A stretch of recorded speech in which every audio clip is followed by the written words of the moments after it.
association with Box Raw. Baba Tunde Ajayi.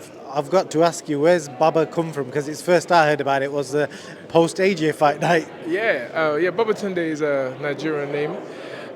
Means father returns in Yoruba tribe. The name has meaning, as many African names have. So, it's funny. I've Is that the tribe you're from, by the way, the Yoruba tribe? Yes, sir. AJ Yes, is sir. from the same tribe as well, isn't he? Yes, sir. So, I've got three brothers. They all got English names. So my dad was like, nah. You're the first. So I'm making you have the Nigerian name, which I'm very proud of. I don't try to hide it. And it's on all my pages. Babatunde, Oluwaseun and Ajayi. Well, the Oluwaseun part is not there.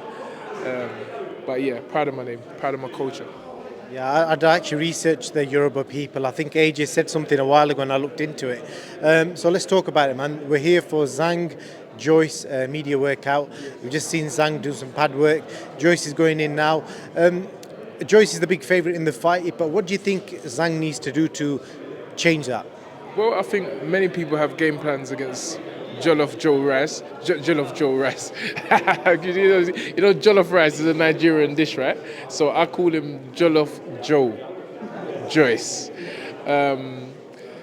But the thing about Joe Joyce is really listen, I think I can ask 10 traders what your game plan is going to be against Joyce. And they're probably just not going to know. Because you try boxing, as Parker did, eventually you're going to succumb to the pressure. If we've heard about scientifically how strong Joe Joyce's skull is. So I think even a puncher, if you don't have more than a punch, you're going to find it hard to devise a game plan that's actually going to defeat this man. Having said that, I think this is the purest boxer as a heavyweight that I've seen Joe come up against. Parker's a great boxer, but I think he's a bit smaller a lot smaller than ZHANG. ZHANG is enormous. He's almost, if not toe-to-toe, a little bit taller than Joe Joyce. So, and he's got skill and he's a southpaw, so it's going to be a good one. You never told me, what do you think ZHANG needs to do does he need to box him, or do you think just trade? No. He absolutely needs to box him. Just sure I was listening. He absolutely needs to box him, but it has to be educated pressure. And but again, the reason why I went on for so long is just that. You can say educated pressure. All these things that you don't actually need to be in boxing to know. You can just, your dad, your granddad could be sitting at the TV and say, yeah, he needs to rush him, or, you stick it on him, or boxing. All of that sounds good. But when you've got the juggernaut in front of you, adding constant pressure, it's not as easy as said and done. So, but if ZHANG can maintain great boxing skills for 12 rounds, he can run away with a points victory. And let's not forget, he can punch as well. So I think ZHANG needs to really employ movement. Obviously, he's coming from the southpaw position. So, and let Joe walk on to his backhand. Interesting stuff. You've got your fighter on the card, a young upcoming fighter who's having his second fight, Joel Kadua. I hope I said his name right. Tell us a little bit about Joel. First time I've come across him today. Yeah, well, Joel's someone I literally, again, I'm happy that he's first on the card because you don't really want to overhype these young kids. It's such a long journey, and especially taking or walking a journey with Anthony to the top of the mountain twice and being at that level, being an elite champion, you realise how difficult it is to get to that type of level. I never want to be around any fighter that doesn't want that for themselves. So in that respect, with Joe, it's going to be a better performance than his first fight. He's a good student, strong as an ox, a lot of grit, determination, discipline, and again, without putting a lot of pressure on him, I think mentally he's got the minerals to go all the way in this sport. Interesting stuff. Looking forward to Joel Kadu on the card. Just want to speak to you about yourself, Tunde. You obviously got a lot of credit for Anthony's performance against Beterbiev. In the past, you've obviously seen a lot of negative shit written about you. So just tell me, as a person individually, how do you deal with all that shit? Because you've seen it, everyone's saying for the last year, I should change trainers, get a different guy in. Tunde doesn't know what he's talking about. It's all pad work. These are the kind of comments I see online. They don't spies, because you must read all this. So tell me how you deal with that as an individual. But the truth is, I don't read it. I actually don't read it. Most people tell me about it. Obviously, I'm not. I'm a human being, so you see some comments, but I don't have time to be going through and scrolling comments. So when I do see a negative, I just block it straight away. Like there's a little button, you just press it. You just press block, and that's how you deal with it. That's how I deal. I don't have negative people around me, so I don't need to deal with it in that respect. And why would you let someone actually affect you that you don't know? The only people that really should have are people that are really close to you. When someone close to you says something bad to you and negative, that hurts you. The people that I don't know, they could be what they couldn't think bots. They could be bots making comments. I don't know you. So whether you're a bot or you're human, I'm going to block you if I see anything like that. So that's how I've dealt with it over the years. I'm very focused. I don't have time to really, I just talk my talk. And you know, if you agree with it, you agree with it. If you don't, you don't. Everyone has their opinion, and it's not for me to try and change it. In boxing, you just have to prove it, and I feel that that's what I've done over these years.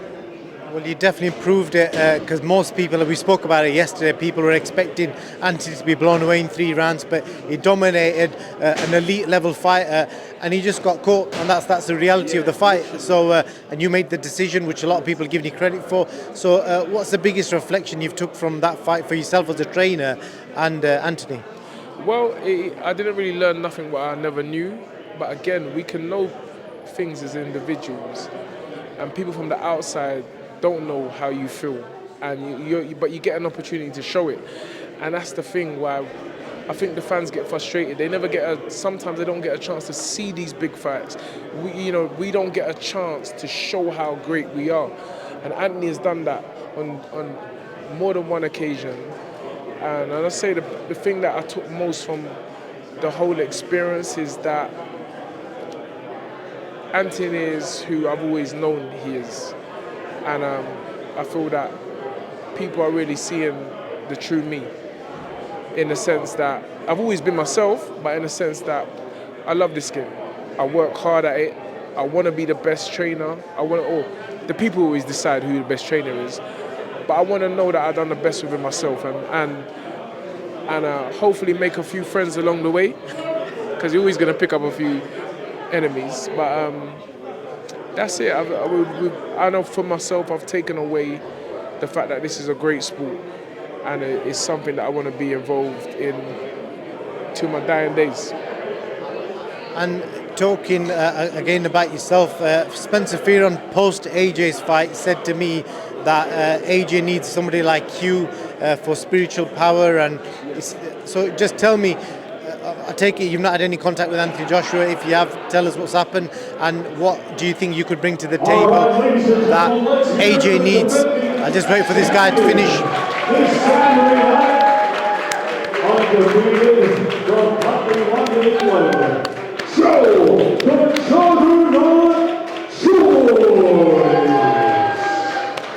Big up JOYCE. Now listen, Anthony Joshua, Frank Smith, Eddie Hearn. It's funny, I messaged Eddie to come on the show the day after, but he was on the way to America. Frank Smith, I'm always respectful to Frank Smith, and vice versa. Anthony Joshua says, he says he watches the show. So, sometimes you don't need to see someone physically. You can just watch them. Like, people that you get motivation from, you don't see them physically, but you hear their words. And so anything I always say, I'm always hoping that he may hear it and take something from it, because that's what life is about. And so, Spencer says a lot. Spencer's my man. He's my brother. Sometimes people misunderstand what he's saying. Because people thought he was referring to you to train him. Okay, yeah, I think he was. He definitely was. But it's not. Listen, you reap what you sow in this game and in life. And as I said, I can be saying something and training him. You know, if you're talking about a physical trainer, I don't know about that. You know, he's at a stage of his career where I don't actually think that he needs physical training. I think it's just more of a mental. The great trainer Tommy Brooks was on our show, and it has become a famous line now. It's adjust to readjust. Yeah, I was trying to question him. I said, what would you do for Anthony Joshua? And he kept on saying, adjust. You got to adjust to readjust, man. Adjust to readjust. I was asking about 4 questions, and his answer was adjust to readjust. So people are joking, and it is that, really. You know, when you break it down, it is that. It's somebody motivating him back. You know, like when you got like a car charger, and the car charger could be flat, but you just give it that charge and bam, you're back up again. And I believe that's what it is. And it's not a on the night thing. It's consistent. It's even now that he's not in camp. You see Ade, you see how we are. Ade Oleyinka, my co-trainer, Anthony, Joel, James. This is how we are day in, day out. So it's hard, and that's what a fighter needs. And I think that's what he was talking about when he's talking about all the spiritual stuff. It's like, but listen, Spencer's my friend.